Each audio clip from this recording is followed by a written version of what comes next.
اگر آپ یقین کیجئے کہ 9 مئی کے بعد وہ جو واقعات ہیں وہ ایسے ذہن پہ، میں خود فوج میں رہا ہوں، میں نے وردی پہنی ہے، کیسے آپ کور کمانڈر کے گھر پہ حملہ کر دیں، کیسے آپ ایک نشان حیدر والے شہید کی تصویر کو نیچے زمین پہ ڈالیں اور اس کے اوپر ڈنڈے برسائیں، یہ دنیا کے کس ملک میں ہوتا ہے؟ کیوں فوج کے خلاف اتنی نفرت بنا دی گئی؟ میں نے پہلے بھی کنڈیم کیا ہے ہر اس سیاسی جماعت کے لیڈر کو جو پاکستان آرمی کے، بھلے وہ سابقہ بھلے موجودہ، یہ ہمیں روش ختم کر دینی چاہیے، ہمیں سیاست آپس میں رکھنی چاہیے، ہم نون لیگ کے خلاف ہیں تو نون لیگ کے خلاف بولنا چاہیے۔ آپ نے اگر پروٹیسٹ کرنا تھا تو آپ رائے ونڈ کیوں نہیں گئے؟ آپ نے پروٹیسٹ کرنا تھا، آپ کراچی میں بلاول ہاؤس کیوں نہیں گئے؟ Why did you go to corps commanders house? Corps commander نے آپ کا کیا بگاڑا ہے؟ اور وہ اتنا دل خراش سینہ ہے کہ انتہائی کے فوج کے ایک سینئر افسر بے بس کھڑے ہوئے چند لوگوں کے آگے۔ اگر اس وقت وہاں پہ 1 پلٹون یا 2 پلٹون آ جاتی تو آپ کو پتا ہے میزائل سے لے کے تو پسٹل تک ان کے پاس ہتھیار ہیں، کتنا انہوں نے صبر و ضبط کا کام لیا، کور کمانڈر ان کو اپولوجیٹکلی منع کرتے رہے۔ یہ وہ واقعات ہیں جو بالکل ناقابل برداشت ہیں، اور یہ آئندہ ملک میں اللہ کرے کہ یہ کبھی دہرانا جائے۔ بہت مشورے دیے تھے۔ اب میں وین یو آر پارٹنگ ویز، جب آپ علیحدگی اختیار کر رہے ہوں تو پھر آپ کو کوئی ایسی بات نہیں کرنی چاہیے۔ میرا بہت اچھا ایک تعلق گزرا، مگر ساتھ ہی شاید آپ لوگوں کی یہ علم میں ہے کہ میں وزیر داخلہ تھا، اڈیالہ جیل کے باہر میں نے پریس کانفرنس کی اور میں نے کہا جی شہباز گل کے اوپر اڈیالہ جیل میں تشدد نہیں ہوا۔ میں آج بھی اس بات پہ قائم ہوں۔ میں نے کہا کہ اگر لانگ مارچ ہوگی تو اس میں ہم پنجاب پولیس استعمال نہیں کریں گے۔ میں اس وقت بھی بیلنس بات کرتا رہا۔ آپ کبھی بھی پولیس ایک صوبے کی لے کے وفاق پہ چڑھائی نہیں کر سکتے۔ میں جو میں سمجھتا ہوں کہ میری کم عقلی تھی یا جو بھی تھا، میں اس کے مطابق ضرور مشورے دیتا رہوں، مگر خان صاحب کو مشورے دینے میں اور زیادہ لوگوں کا میں اس کیٹیگری میں نہیں تھا۔ میں امید کرتا ہوں کہ اللہ پاک ان کو بھی اچھی زندگی دے۔ ہمارے لیڈر تھے، آج بھی علیحدگی اختیار کرتے ہوئے ہماری طرف سے کچھ نہیں ہے، ہم جو سیاسی طور پہ بہتر سمجھ رہے ہیں وہ کریں۔ بہت شکریہ۔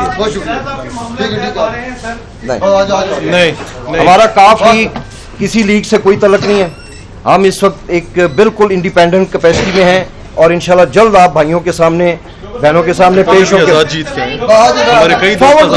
فارورڈ بلاک تب ہوتا ہے کہ جب آپ حکومت میں ہوں۔ ہم ایک سیاسی لوگ ہیں، ہم آپس میں مشورہ کریں گے اور پھر اپنا فیصلہ کریں گے۔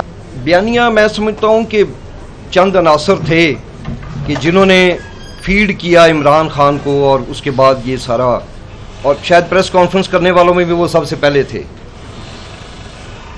یہ ایسا کیا گیا کہ بتایا گیا کہ شاید فوج ان کے خلاف ہے، عمران خان کو آنے نہیں دینا چاہتی۔ میں اس کو قطعی طور پہ ماننے کے لیے تیار نہیں ہوں۔ اگر 9 مئی کا واقعہ نہ ہوتا تو شاید الیکشن بھی ہوتا، پولیٹیکل پارٹی اپنا الیکشن بھی لڑتی۔ دوسری بات یہ ہے کہ ہم بالکل سیاست چھوڑنے کا اعلان نہیں کر رہے، یہ بھی ایک غلط، آپ روز پریس کانفرنس سنتے ہیں، میں نہیں مانتا اس بات کو، یہ سارے ابھی کہہ رہے ہیں، کل کو آپ سنیں گے۔ تیسری بات یہ ہے کہ ہم نے، میں نے آپ سے پہلے عرض کی کہ میرے ساتھ، ہمارے ان کولیگز کے ساتھ بے شمار ہمارے تحریک انصاف کے جو سابقہ ممبران ہیں وہ شامل ہیں۔ ہم ملیں گے، اپنا متفقہ، ہم اپنے حلقے کی عوام کو اس طرح نہیں چھوڑ سکتے کہ ہم دم دبا کے بھاگ جائیں اور گھروں میں بیٹھ جائیں۔ اور الحمدللہ ہم 5 وہ ہیں کہ جو نہ گرفتار ہوئے ہیں، نہ کوئی ایسا پریشر ہے۔ میں پاک فوج کی ایسی یونٹ سے ہوں، شاید کچھ لوگوں کو اندازہ ہوگا، کوئی ایسی بات نہیں ہے۔ میرا نام مامون طارڑ ہے جی، حفظ آباد سے FDA تھا۔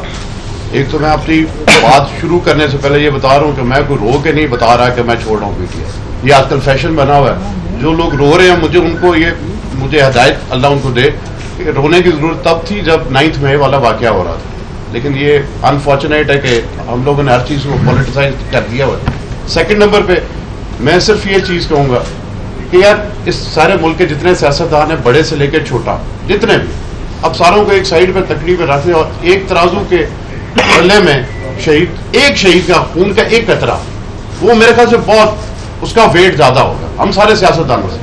ہم لوگوں نے اپنی سیاست کو بڑا کرنے کے لیے پچھلے 5 سالوں سے فیشن بنا ہوا ہے، ہر سیاسی جماعت جو ہے وہ اٹھتی ہے، وہ اینٹی اسٹیبلشمنٹ کا نعرہ لگاتی ہے، اور وہ سمجھتی ہے جیسے ایک زمانے میں اینٹی امریکہ ایک لوگوں کے سینٹیمنٹس کو بنایا جاتا تھا۔ اب لوگ سمجھتے ہیں کہ شاید اینٹی یا اسٹیبلشمنٹ بات کریں گے تو لوگ ووٹ دیں گے۔ یہ بہت ہی لمحہ فکری ہے سارے سیاستدانوں کے لیے، سب سیاسی جماعتوں کے لیے۔ یہ ملک ہے، اس ملک کے ادارے ہیں تو ہم سب ہیں۔ آخر میں انشاءاللہ تعالیٰ، جس طرح میرے سارے کولیگز بتا رہے ہیں کہ ہم اپنا اگلا جو سیاسی لائے عمل ہے وہ جلد اس کا اعلان کریں گے. ابھی ہم کسی سیاسی جماعت کا حصہ بننے نہیں جا رہے, صرف پی ٹی آئی سے تلقی کر رہے ہیں اور 9 مئی کے واقعہ کو کنڈیم کر رہے ہیں. بہت شکریہ. اچھا, میں سمجھتا ہوں کہ جو 9 مئی کے اندر جو دل خراش واقعات ہوئے, جو لوگ بھی اس کے اندر ملوث تھے, بھلے وہ اکسانے میں ملوث تھے, بھلے وہ لوگوں کو موٹیویٹ کرنے میں ملوث تھے, یا بھلے وہ فزیکل اٹیک میں ملوث تھے, ان کو ایسی سزا ملنی چاہیے کہ آئندہ جب تک یہ ملک قائم ہے انشاءاللہ اور قیامت تک قائم رہے گا, کسی کو ایسا موقع نہ ملے کہ وہ کسی ادارے یا کسی ایسے انسٹیٹیوشن کے خلاف ایسی حرکت کرے.